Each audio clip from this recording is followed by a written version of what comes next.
Welcome to Thrones and Scones. It's your weekday morning podcast where we talk Game of Thrones over breakfast. Tony, Hans, and Jeremy in with you, hitting Season 2, Episode 2. The old double deuce, people.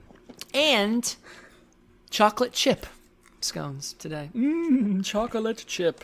We'll get into the baked goods later. Let's get into the great goods right now. That wasn't a good pun. What did you guys think of Episode 2, The Nightlands?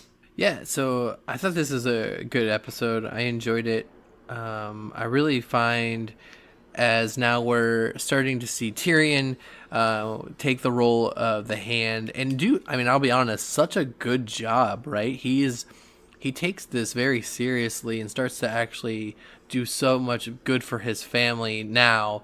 Obviously, he's creating a lot of enemies with doing a few things that Cersei is not going to be happy with. But also, we're starting to see Arya starting to develop that character a little bit with Gendry. It's a scene that really kind of is heartening in the sense that, you want Gendry to be successful. Gendry. Gendry? Gendry? It's not Gendry, it's Gendry. Gentrification? Gentrification, yeah. What was the word I said last a couple times? Oh, whatever, fuck it. No, so anyway, we're going to talk about a couple of things. I thought this was actually going to be creating our own Thrones and Scones dictionary of all the words that we make up. It's going to be a 3-volume set. We give Jeremy a hard time, but I'm fairly confident that we all consistently make up words. So. Oh, yeah. Wait, that's good. It's pontification. Hey, I tell you what, you don't like it, get your own goddamn podcast. Yeah. Although we know the market, you probably do. Actually, don't. Please stay. Please just don't do that. Listen to our thing. Pretend you need it. It would help us a lot. Can I bring up real quick? Season 2, Episode 2, The Nightlands. Why the hell is this episode called The Nightlands? What does it have to do with any... I know what it is. It's the afterlife for the Dothraki. But there's like one scene of what we get, Rakaro or whatever the rider is that dies. His horse comes back, which, by the way, that horse made it 3 days' journey back on its own, something like that. Real baller of that horse with a severed head inside of it of Dany's blood rider. And then, there's the one scene of, he won't ride with his ancestors, they didn't burn his body, blah, blah, blah, blah, blah. And that's like 4 seconds of the episode. Why is it called The Nightlands? What does that have to do with anything else? I don't get it. Yeah, I don't know. But just to clear up, Tony, we know in the world of Game of Thrones, so yeah, that might have been a 3-day ride one way. But on another day, it could have only been 15 minutes. We don't know. 20 max. The same ride. That's a good point, Hans. Yeah. Never mind. Yeah, these horses are dropping like flies prior, but this one has it to make it a good 6-day ride, no problem. Yeah. Maybe it's called The Nightlands because not so much in this episode, but in the 2 episodes that follow, it seems like every plot point, every scene that we see happens at night.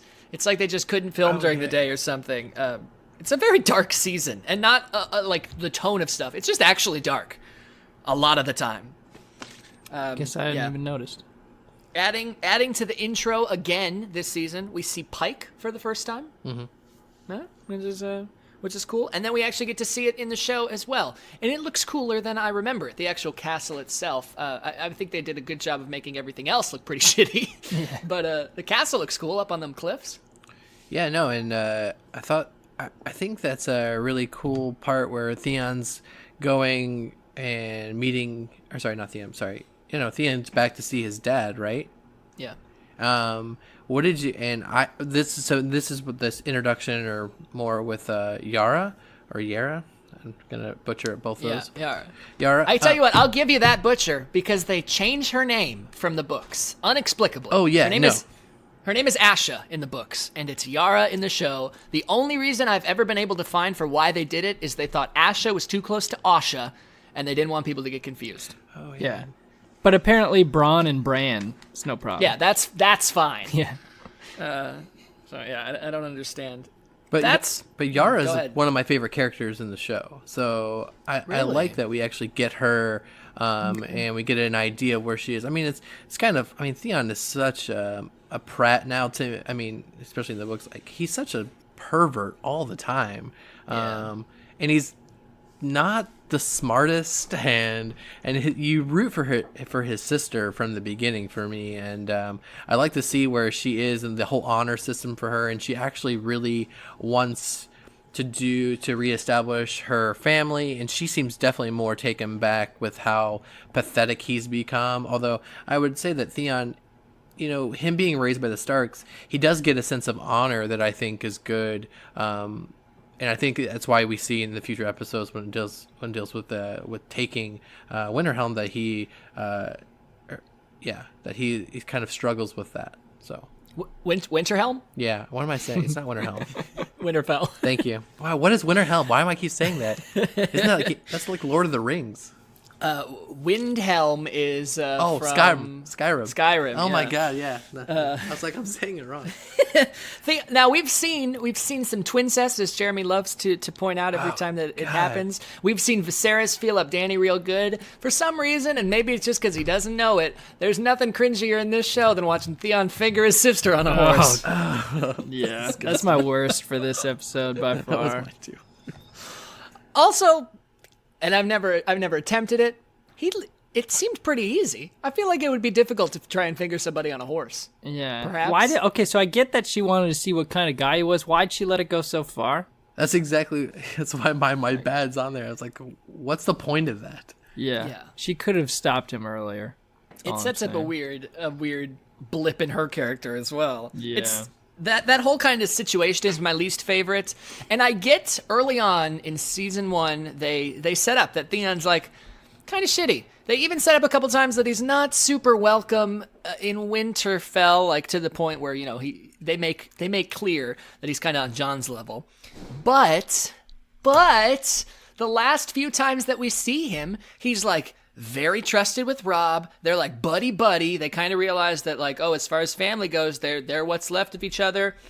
They're doing this thing. Theon pledges his life to Robb Stark, and he changes in the matter of an episode and a half. Yep. I don't like that. And it's even where Theon, so you get that interaction between Robb and Theon, and Robb even says, because Theon says you're Grace or something, and Robb says, you don't have to call me that. Like, you know. And he like they're like on each other's levels, they're brothers or whatever, and then Theon instantly is just like, fuck it. And he's done. Yeah. Raised his whole life with him. But apparently, I don't know. I just hate Theon. And I know that's kind of we're supposed to, but I almost don't feel like yet. I don't think we have enough to hate him yet. That's true. I hate him. It's hard. It's hard to be biased rewatching these episodes, knowing what happens. Yeah. How would you guys rank the very opening bit of this episode? Let me paint a picture for you. We see, the previously on. We see Pike for the first time in the intro. We the bam, bam, bam, bam, bam, bam, bam, bam, bam, and it goes black, and all you hear is, tss, and it opens on Arya peeing into a river. What a great creative decision there. And then you hear very audibly the stream stop, and she's like, and she gets up and she goes about her business. I mean, top 10 moments of the whole show. Yeah, probably. Their obsession with like, oh no, Ari's definitely a girl, definitely a boy, and we need to make that point, and then because that falls apart so quickly in the next episode, right? So it's like, I don't know why they felt like that has to be maintained. Of like, oh, let's definitely make her still, because Gendry is... Nope, Gendry, you got Gendry, god damn it. I'm so bad at this. Gendry is like, oh, you're a girl, and I'm smart enough to understand it, and I feel like this Game of Thrones is... So many people are so dumb that they can't realize this, and it's like... And it's not like... Besides short hair, that's really all she has going, for her to make her a boy. right. Yeah, I don't know. I thought that was a very odd thing, and the fact that she's like, how did you know? I was like, really? Like, yeah. The fat kid wasn't fooled. He was going to kick her in the balls right to death. It's almost like they're implying that you have to be rich to know what male and female is, because then a couple episodes down the road, Tywin Lannister shows up, and he's like, no, obviously it's a girl, you dipshit. And then everyone's like, oh, really? Yeah. Wow, you are crafty. With Arya, and we talked about it a couple episodes before last week, the Jaqen and Syrio theory. I was never sold on this. Watching the episode again, I'm sold on it. I'm watching Jaqen Hagar talk to Arya when they're having this moment where he's like, a girl can make a friend, like blah, blah, blah. He calls her boy, and again, she's posing as a boy, but that was Sirio's thing. Like, he calls her out like, boy, lovely boy. Like, he's just directly doing that to her. He gives her like this sly little look as she's talking, like he's kind of appreciating what she's got going on. And then the second she picks up that stick and gets into a sword fighter stance and starts hitting Rorge or Biter or whoever it is that's like talking about attacking her, I think it's Biter. Yeah. Smile on his face is like, there's such pride to it, and I'm like, I'm convinced. I'm so convinced. I don't know. I was actually going to Jackie ask theory. what you thought about that, and I kind of was the other way when I was watching, and maybe it's in episodes to come, but to me it looked more like he was trying to figure her out, like what type of person she was going to be, or kind of he was more learning about her, because eventually the biggest point I get is when she, and I think I'm going to be jumping forward a bit, but I do want to make this point since we're talking about it, when she saves them. Yeah, next episode. In the next episode, when she saves them, he looks very like at her, and this doesn't necessarily exclude that theory by any means, but he looks at her surprised, kind of, and like he I think that's when you get that in his mind that he's like, oh, I owe something to this girl. He's kind of like still staring off at her, and it doesn't look like a look you would give someone you already knew. Like if he wasn't fair, if he wasn't. If he was, what was that guy's name? Syrio. If he was Syrio, he would have known Arya would do something like that. He knows like her, she knows she's good, and it just seemed like he was kind of surprised that she saved him. And I don't know, the whole thing. That's a fair point. Yeah, I don't know. And when I watched it, I was like, oh no, this dude doesn't know who this chick is, and I don't know. It's definitely something they could just make up, whether they intended it or not. They could totally do it, and it would still probably work. This show has the show and the books together have like the best thing ever, where they've been around for a long time, and so many crazy convoluted conspiracy theories happen that like whether it was their intent or not, they could do one of them, say it was their intent, and then have this really cool story. Exactly. Since we're being a little critical, does anyone else have a least favorite part of the episode they haven't touched on? Starting to look at my notes here. Cesery again just reminds me that she's such a bitch. I mean, that's. I'm sorry. What was that? What? Did you say Cesery? Cesery, yeah. Who is that? It's the queen. We got to start filming these later in the day. Cersei Lannister? No. I misspelled it on my notes. It's Cesery. I just literally wrote it down. I wrote Cesseri for Cersei. Cesery. Pretty solid. I would watch, yeah. Cesery. Yeah, I mean that's the problem when you're writing them. When I'm watching them, in the dark, it's super cool. Yeah. Yeah. So I'm trying to remember what my point was with her. Again, was this where they come back to her about, she was kind of unaware of Joffrey's thing with having all of Robert's kids killed? Yeah. Tyrion confronts her about it. Oh, okay. So maybe that was it. Oh, that was it. That was the point. Tyrion. So, everyone gets that there's like this no love loss with Tyrion and her. But I thought the joke, the whole like, your birth and the death of mom, I think it's like, why? Why does she have to continue to kind of further herself from the family when she's supposed to be such a strong, like, family figure? Well, I think it's very much she pines over the affection of her father, and her father doesn't give a shit about Tyrion. And were she to kind of take the Jaime route and start to show some sort of affection towards Tyrion, he wouldn't react favorably to that, he being Tywin, just to play the pronoun game over and over. So I don't think that furthers her desire to be close to the family that matters. Oh, okay. Yeah. I don't know. That's I don't know. I just I think she's just a bitch. Like, have we explored the opportunity that maybe she's just a bitch? I don't know. It just kind of got lost on me, I think, in that part. Yeah. But, Tywin is... And I really think that Tywin... I think he would do anything for any of his kids. I mean, I do think he's trying... I mean, yeah, he's completely fucking crazy lunatic at one point, but he does try to put family first. So I don't know. I struggled with that, I guess, a little bit. Yeah, and I think to Tony's point, I think Cersei, exploring the fact that Cersei is just Cesery. a bitch. Cesery. It is just a bitch. Is probably a good is warranted, given that like just the way she treats her family in general. She's not that good to Jaime. Like the second he's gone, she's boning Lancel. Like, yeah. So. I mean, come on, can you resist him? He is so hot. Ooh, that quiet, awkward, tiny, skinny man in the corner, stumbling and stuttering. Let me tell you. He gets me going. So we've been a little down on the ep, I think, so far. What are your favorite parts? Yeah, I like this episode a lot because it's got one of my favorite Tyrion moments, and that's in this episode and the next of him just cleaning house. Yeah. Him going through this episode centered around Janos Slynt. It shows the fact that not only is Tyrion like here to play this game, but he's not taking shit. He's like, yeah, nope, I understand. I'm not naive. I know I need these friends X, Y, and Z. He's like, you don't mean anything to me right now. And he'll say that in the next episode, like to establish it a little better to in his conversation with Littlefinger. But he's like, no, you did the former guy who held my job dirty. And I'm not going to have that. That's basically like you starting a new job and you walking in. The old assistant manager was fired for smoking weed. And now you're coming in and you're like, you know what? I don't know if I want to smoke weed or not, but I'm going to castrate you and send you off to someplace else so that you can't fire me if I ever decide to do that. Yeah.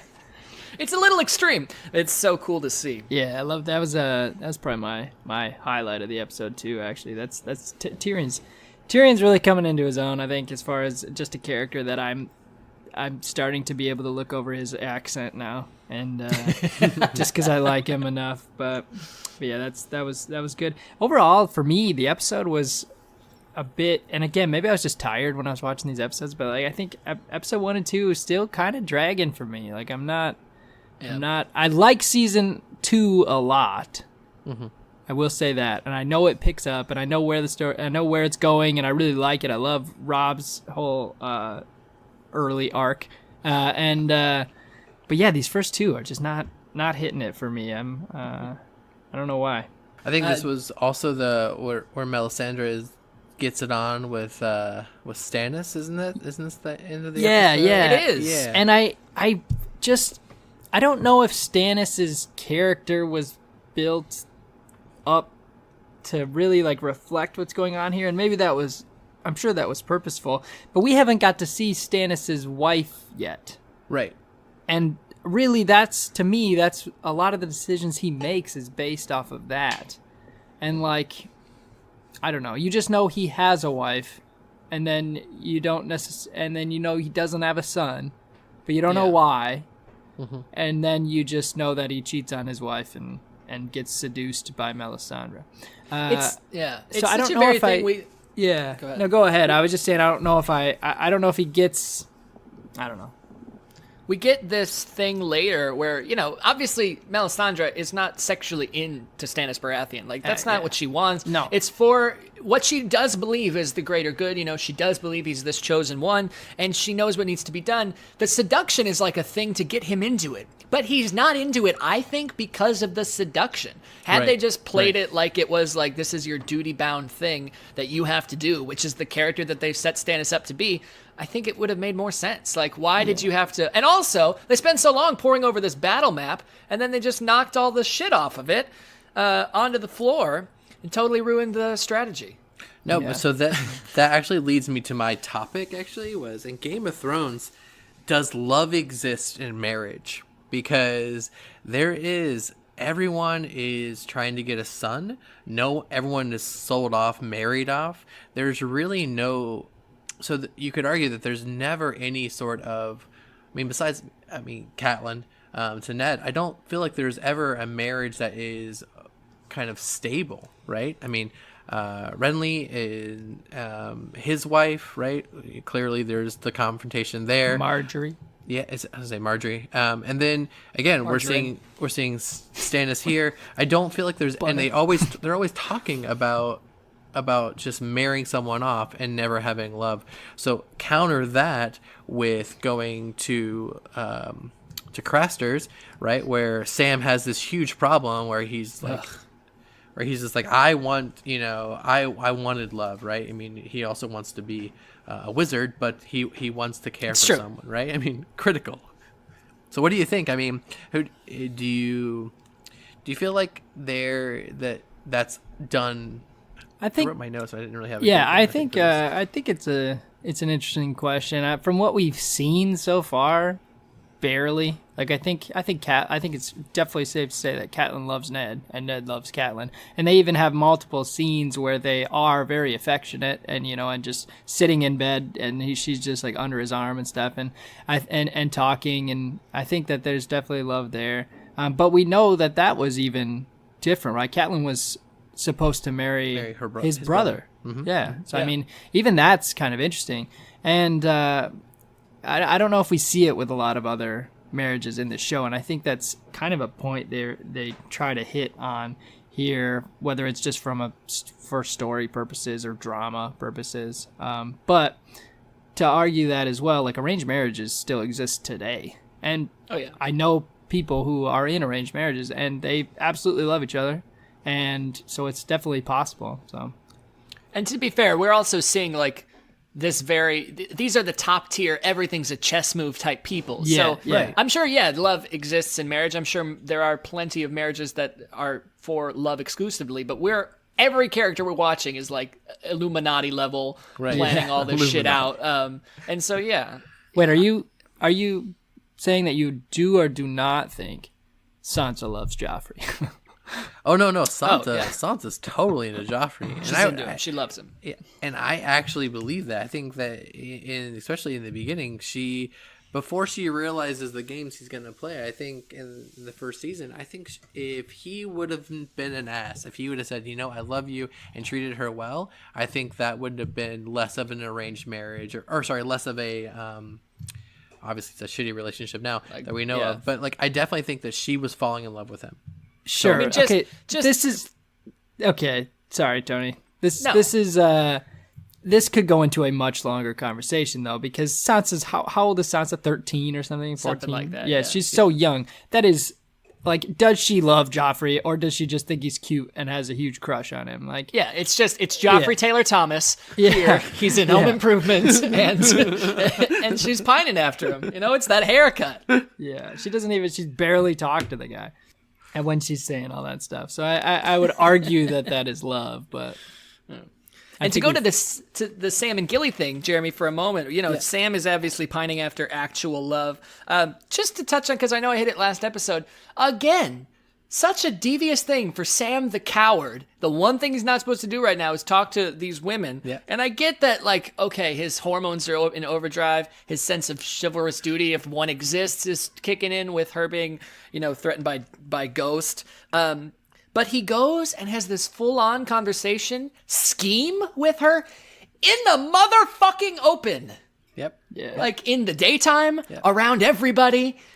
And no one says anything. Right? No. And yet John looks at Craster and it's like, I'm gonna murder you. I'm like, okay. Yes, and no one touched my wives. That just seems like a flaw in the show. Well, the Nightlands. I don't understand the title. I liked the episode, and of course, this has been Thrones of Thrones and Scones. To hit the scones of Thrones and Scones, I brought the goods to the table today. What are you enjoying this lovely Tuesday? Tell us about that chocolate chip. Let me tell you guys a little bit about this chocolate chip. It's from Bailey's Coffee House and Fudge. It's whatever. All right. Jeremy, do you want to? I was want to hand it to you. I want to give you a take. Hans was going to close out. I was intrigued to see if he would do it, so I'm just like dead silent. I want to hand it to you, Jeremy, and give you your shot at redemption here, because last time. I just butchered it was a good effort. It was a good effort? All right. So thanks again for all of you listeners out there listening to Thrones and Scones. You can find us at Spotify, iTunes, and all other podcast listening availabilities around the world. Boom. catch us up on Instagram. Remember, we are here to have a enjoyable conversation. We'd like to look for questions maybe to talk about in the episodes in the future. So if you want to hit us back, maybe we can find a chance to have those discussions with those people who are listening. So my big question at the end, of course, is, are you down with GOT? Yeah, you know me. Yeah, so what I was saying about Smash, like, it's just humbling. Like, I love, like, playing the game. It's super fun. But the whole online thing where it's like you're ranked and you lose like thousands of points with every loss. Like, I'm sure I'm losing to like these probably 7 or 8 year old, Japanese children that are just playing at those cafes all day long. Which I'm kind of surprised we don't have those. Like how like that's a very cultural thing where they have these internet cafes where they just sit down and play games all the time. Like a lot of older games like Street Fighter 2 and things like that. Do you think that would ever work here? Are you surprised that we don't get something like that? It's an interesting, and I'm curious, you guys are a bit more metropolitan than my area is, but we're kind of seeing things. Like our local comic store closed just now because people aren't necessarily into spending money on the ambiance of something. I don't think that that's something we've really hit in this country because you can't compete. You can't, like, I'm friends with the owner of that store, the previous owner, I guess, and he's just saying you can't compete with Amazon's prices on this stuff. If you can buy this book on, he buys it at wholesale for $22. He's got to sell it upwards of $40 to make a profit after everything. Whereas Amazon could buy it in insane bulk and sell it for $25 and still be churning money. And so you understand how they can't compete on that level. And I just don't think people are necessarily, or enough people to maintain something as niche as that. They're not supporting the experience of something where it's like, oh yeah, they'll go and do it, but they're not going to go every week to support and to show their money there. I just don't really think that that's a market that's been established, at least not in the smaller towns. I mean, you guys seeing anything different maybe? No, I think it's the same thing. I think so. There's like, you guys know me. I'm a nerd. I'm into like collector-y stuff and statuettes, as Jeremy always makes fun of me for, and things like that. Piggy banks without the slots. Yeah, basically. And I'm I'm not opposed to some baller action figures as well. So of course. So I check out the collector shops and stuff around here in the comic shops and all that, and every once in a while, and it's just like, even them, like sometimes it's nice. Like I like that idea that, you can go there, you can build a relationship, you can kind of, wheel and deal a little bit and trade or do whatever you want. But even then, like, even if I'm cutting these people, like, even if they're cutting me deals, it's still more expensive than I can get it online. Yeah. And then it's like, yes, I can go get it and it's pretty quick, but that's even kind of obsolete when Amazon can get it to me in a freaking day. Like, so it's like, I can wait one day versus going and paying much more. And it's sad because I kind of was kind of the fun of it, but I don't know.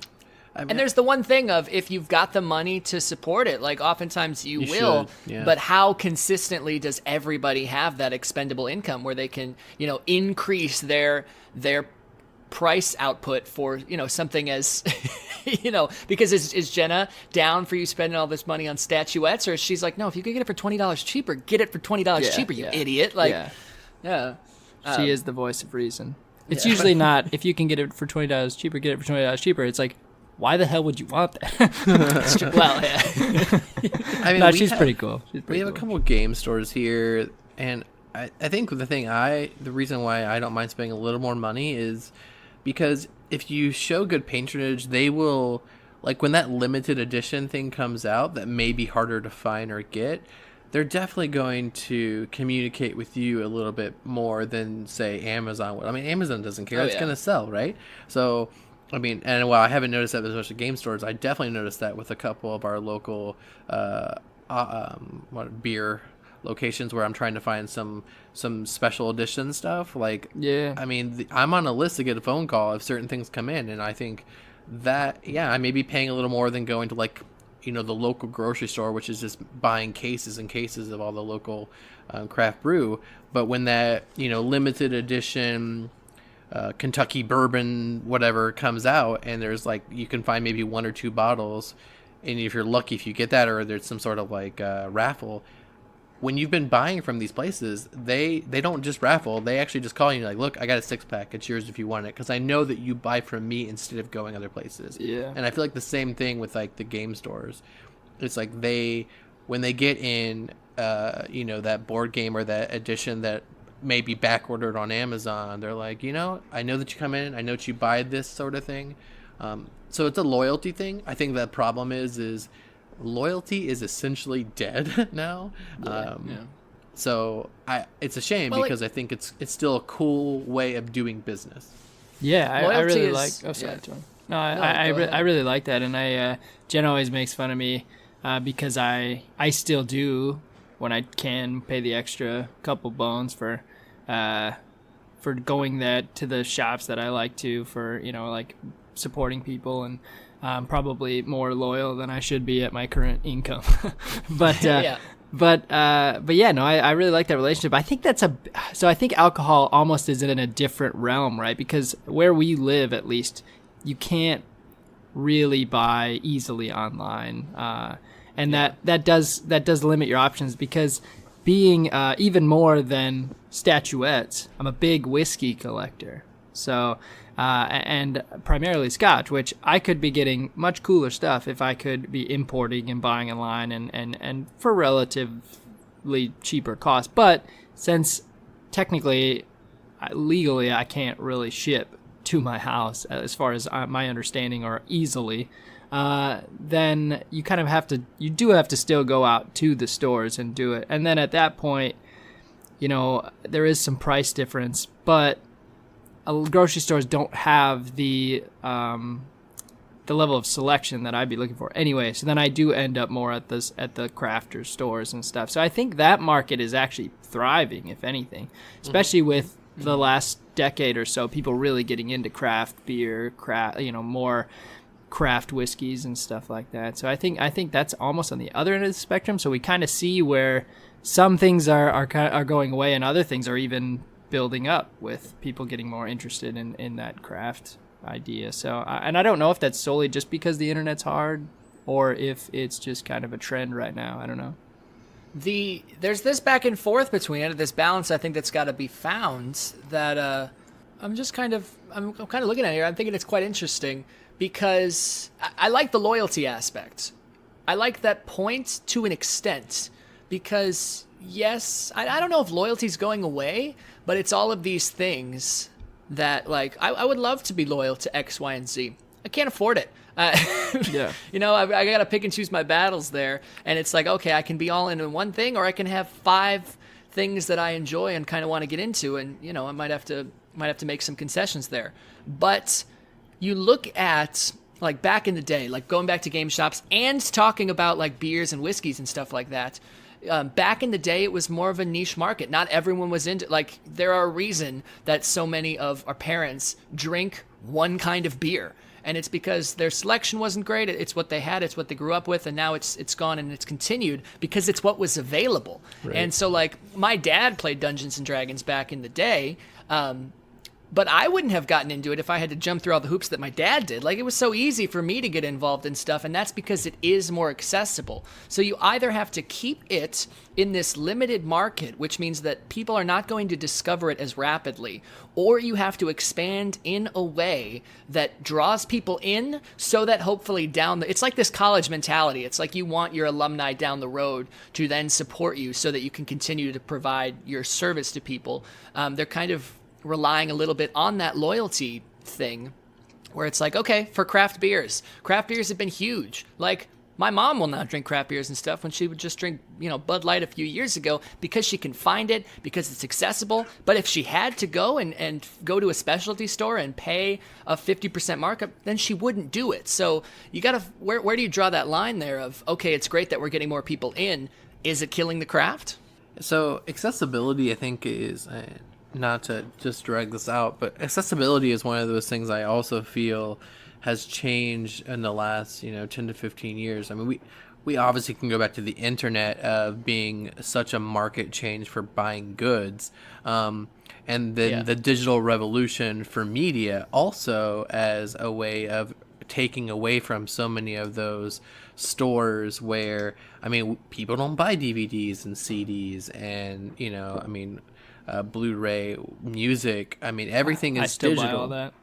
Well, but I would say it's because that's something, physical media either means something to you or doesn't. Like for us, we grew up with it. We have an appreciation for it, maybe for the craft, maybe for the art design and all those things.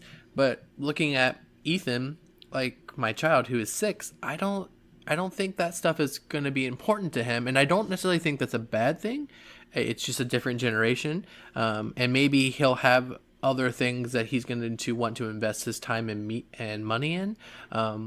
But I definitely feel when it comes to, I would say, me, I'm 35 years old, I want to still have that physical thing often, because there's something about having it and storing it that is both soothing and also ownership, where you're seeing ownership in the whole idea of law be very gray now, right? We could talk about pirating material and all those things, but owning a physical copy of something, I get to keep that, right? Where if it's digital, if it's a subscription service, like, God, I could go on for this forever, but I'll use one last example. Music now is often released, and then that artist will then drop edits and changes to that. Now, if you had a subscription service to that, you may lose those prior edited versions of that song, and now the new one may be what's on that quote album. Yeah. Where if I had a digital or if I had a physical copy of that, people would go back to the store and buy that version that they wanted. Maybe they buy both versions because they're trying to support that artist. And I think that is a problem for, an artist now trying to find a way of keeping interest, where in the past it was like they didn't have options. Like if you wanted my CD, you bought all 13 whatever songs are out there. Now with digital copies of things, we're very selective in the things we acquire. Thanks for listening to our Game of Thrones podcast. Yeah. Oh, I'm sorry. I didn't mean to get on this whole tangent thing, but I don't know. I feel like this plays in a world of, like, when we're talking about Game of Thrones and our consumption of media, right? It used to be that people would be home at a certain time to watch a show, right? We binge watch shows now, Netflix streaming. I mean, we do these things. And I think that makes Game of Thrones more popular than it would have been, 10 or 15 years ago, where you had to be home to watch an episode and you couldn't watch the prior episode because you didn't have it, and you couldn't binge watch those things. So I think Game of Thrones' success is actually part of that. It is, as much as it is television, it's watched very much like a movie. Like, people sit down and watch 2 or 3 hours of this at one time and get that cinematic approach, and I think that is very cool. It's also, I don't want to talk about this anymore, but it's also one of those, it's one of the few remaining shows, I think, that does have that, when it's going to be back in April, Sunday nights, people will be en masse watching it. The website's going to have issues the first episode because the traffic is going to be insane because people will be watching it live. The Twitter's going to be abuzz with it. Everything's going to be trending. So I think that it's kind of hearkening back, and people are tuning in to see it as it happens. Right. Yeah. You guys gonna watch the new season? Oh, I don't know. I'm so burnt out on Game of Thrones right now. Kind of excited for Westworld. Jon Snow is a robot. You think they'll consider a crossover, Westeros world? I'm pretty sure that's what season 3 of Westworld's going to be, because we already last season we discovered the Asian one, and then we're going to see Westeros, and that the whole thing has been playing out in. Who do you think is the one human in Westeros? The one human in Westeros. That would be it's probably Bran Stark, and then he just goes around and he finds, when he gets bored, he just pulls out his phone and he goes and watches the videos of what's happening in other places. Yeah.